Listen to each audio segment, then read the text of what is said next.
Si on parle de pompe, si on n'est pas là, on ne va pas parler de pompe. Donc là, on a une pompe de 300 watts. Donc aujourd'hui, on va essayer de vous expliquer avec une pompe de 300 watts. Donc, si vous achetez votre pompe, vous devrez au minimum avoir ces accessoires.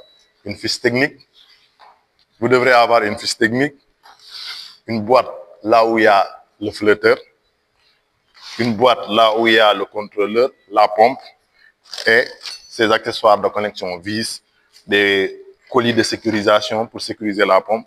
Donc, c'est ces colis-là qu'on va utiliser pour les mettre ici. Quand on va installer la pompe, on va utiliser ces colis pour pouvoir sécuriser la pompe et pouvoir l'attacher. Donc ça, on va voir toutes ces étapes-là, un à un, Inch'Allah. Donc maintenant, puisqu'on a vu tous les composants, on a vu les outils, on a vu le kit, mais la pompe avec tous ses accessoires, il n'y a pas de réservoir ici, mais tout ce qui vient avec la pompe, quand vous achetez une pompe, il faut contrôler, il faut voir tous ces accessoires-là.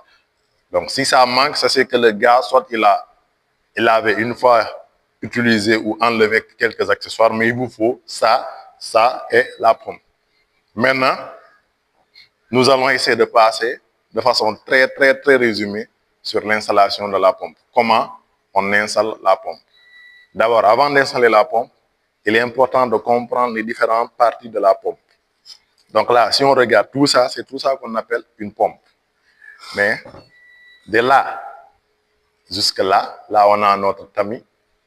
De là jusque là, c'est ça le moteur. Notre moteur est là. Donc de là jusque là, nous avons la pompe.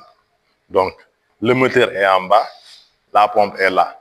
Là, c'est l'orifice d'aspiration. C'est là où l'eau entre pour ensuite monter au niveau de la pompe.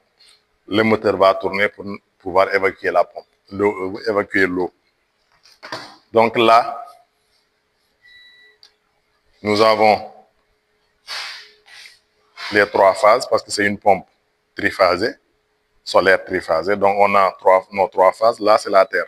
Donc sur tous les pompes, vous allez voir les marques là, U, V, W.